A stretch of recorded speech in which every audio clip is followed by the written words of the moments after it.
days that I made, ushipiwa mbiri nevanu. Hello guys, welcome Mukoma Holy 10 Mujaya ane song yake iri kupisa Banga featuring Kimberly plus akadropa Bama. Mujaya akazorowa pa Zvishavane apa.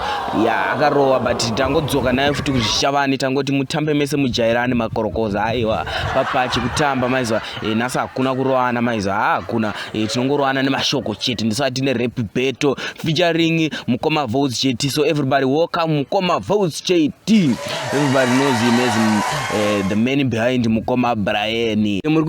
Did you know that music ya Holy 10 featuring Kimberly Banga in 1 million views and Mukoma Brain in 600,000 views, but Mukoma Brain in more likes and more comments than Holy 10 Banga.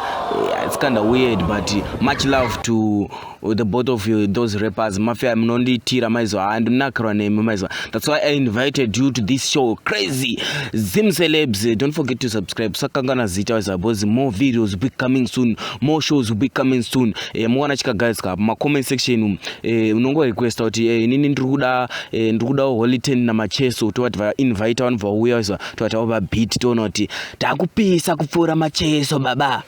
And in this show, ngati enjoy show maizo. So DJ, give it to me.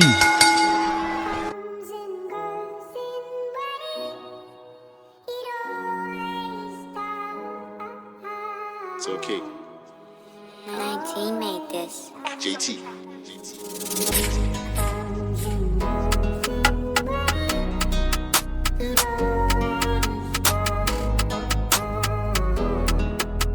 These days when I made, yeah.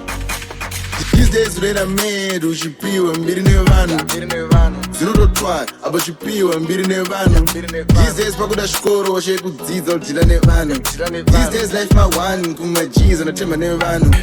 Ora, koma ngata mipura. Koma pakuhoma ngati zosangana tese. Tiri pa places, ngandi manese. Pakuda music engage, rise. Ora, I'm still control.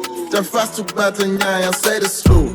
These days I really dzungu, saka chigai kugara the low. Yeah, these days that's my funnies. You very modes, you be my notes, you like goes. These days when I made, ushipiwa mbiri nevanu. Zero try, abashipiwa mbiri nevanu. These days pakuda shkoro washe kudzidza udila nevanu. These days life my one, kumajiza na tema nevanu. Koma ngata mipura. Koma pakuhoma ngati zosangana tese. Tiri pa places. Ora, koma ngata mipura. Koma pakuhoma ngati zosangana tese. Tiri pa places, ngandi manese. Pakuda music engage, rise. Ora, I'm still control. Painful, nigga recorders, better kufamba unega matches. Painful, mukira monas, tryna impress pa IG, pani my babies. Fully grown babies, vanida anything to get famous. Anything to get famous, sugangu taura, hands on the jealous.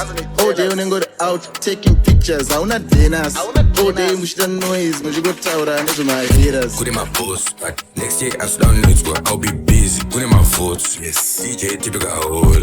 He's sitting on my shoulders. Tumwa muno duwanza Bunza Mukoma Santa kwa tukuswe Pa IG, pani my babies. Fully grown babies, vanida anything to get famous. Anything to get famous, sugangu taura, hands on the jealous.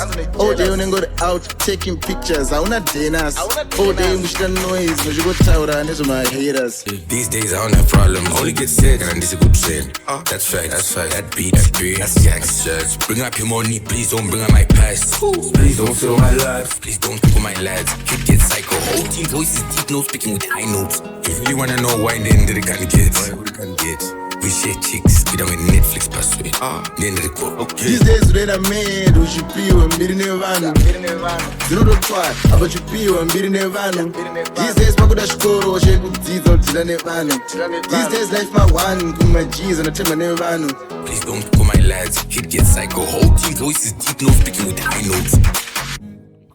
kuna ma-artists ari out there adosotwa ma-musical videos, ma-cartoon, ma-visuals, manyama, ma-music covers, music marketing inbox visualizer pa number dziri pazasa mafare akachipa boss izvezvi kutaura dai vari kutoura na promotion masina vakamadzikisa ne 50% discount saka mhanya mufeso wangu imari yenzungu chete mfana wangu wakanopisa cheka ma views cheka ma trendings unonyeba iwe.